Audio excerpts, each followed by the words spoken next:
ingredients natin sa banana chocolate muffin. Ayan po. Bali, wala po sa picture yung evaporated milk kasi nakaano siya, nasa gilid. Hindi ko po nasali sa video. Ayan po.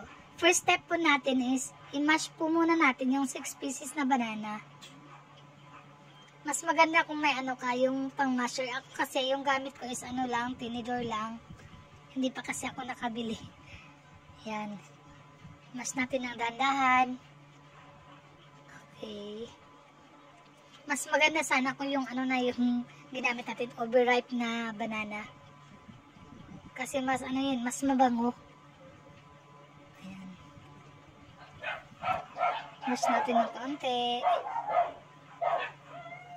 Konting push pa.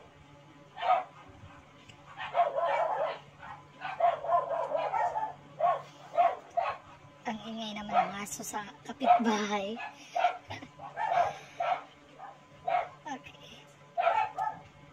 Ayan. So, hindi pa ako nakontento. Kaya, ayan, dinurog ko pa ng dinurog. Ayan. Tapos, yan po yung evap milk. Yung 140 ml. Evaporated milk.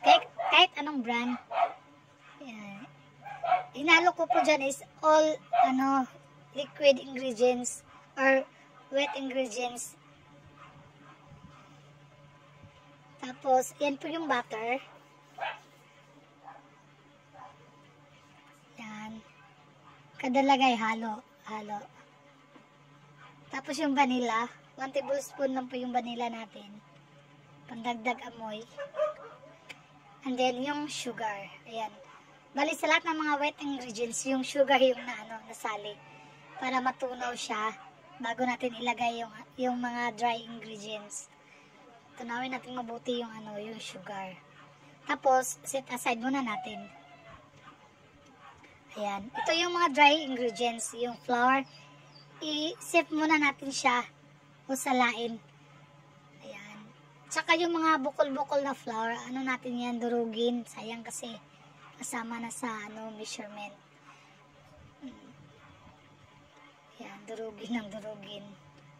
Tapos, yung next na nilagay ko is yung baking powder at saka yung baking soda. Yan. And then, yung cocoa powder. Yung kahit anong brand na cocoa na pwede mo gamitin or kahit yung mamurahin lang.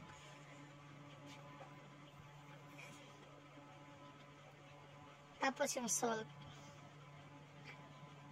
Ayan. Haluin muna natin yung mga dry ingredients. Ihalo muna natin siya i-mix. Bago natin siya i-mix doon sa wet ingredients. Ayan. Ihalo natin mabuti. Bali pa konti-konti lang po. Ayan. Dahan-dahan lang. Hanggang sa ma-well mix po natin yung natin. Yung banana chocolate butter. Ayan. Ihalo muna natin siya. Hanggang sa lahat, ma-will mix lahat.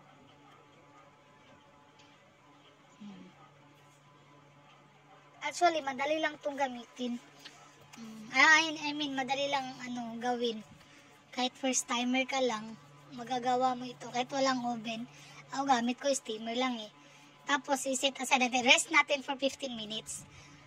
While ni-rest natin yung yung banana muffin butter. So, prepare ko yung yung lalagyan natin. Yung mga photo molder. Medium size yung gamit ko. At saka yung pang-liner niya is 2 ounce lang. Ayan. After 15 minutes, hinalo ko ulit. Ayan. Hinalo ng pakunti-kunti.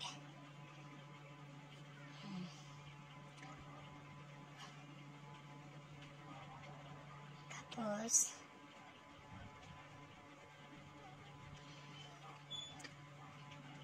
ilagay natin. Yung gamit ko niyan is 1/4 cup. Pero parang mas malaki kaya pinalitan ko siya ng ng 1/8 cup, yung measurement or measuring cup. 1/8 lang. Hindi na nakita sa video. Sa pangalawang video. Lagay natin ng dahan-dahan.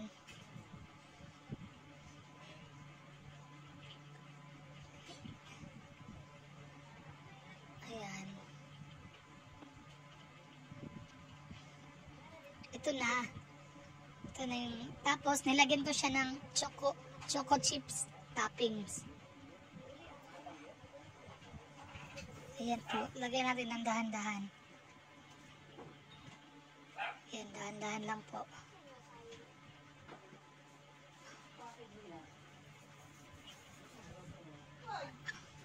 Ayan.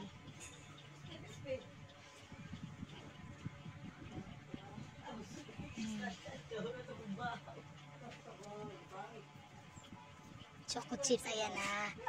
Tapos, i-arrange natin siya sa sa steamer natin. Ayan.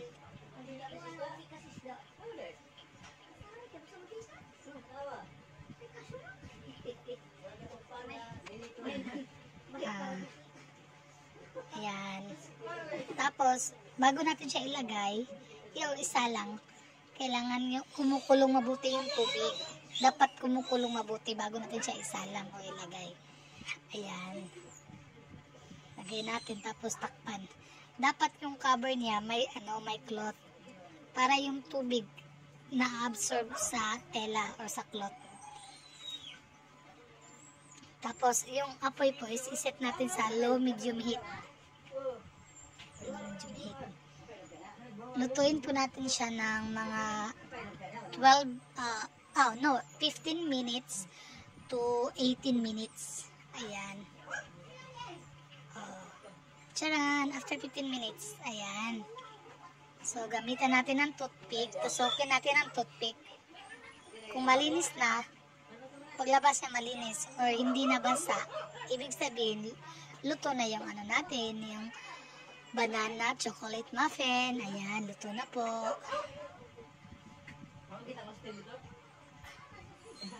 Ayan. Ayan na po. Pinalamig ko muna siya bago ko kinuha.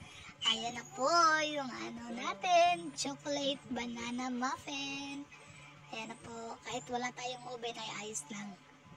Ayan. Oh, sobrang smooth niya. Sobrang sarap. Gustong-gusto to ng anak ko. Ayan. Pinarisan ko ng coke, diba? Sarap. Ayan pa. Ayan. Salamat po sa panonood ninyo. Yung recipe po is lalagay ko po sa description box. Ayan po. Ayan. Thank you.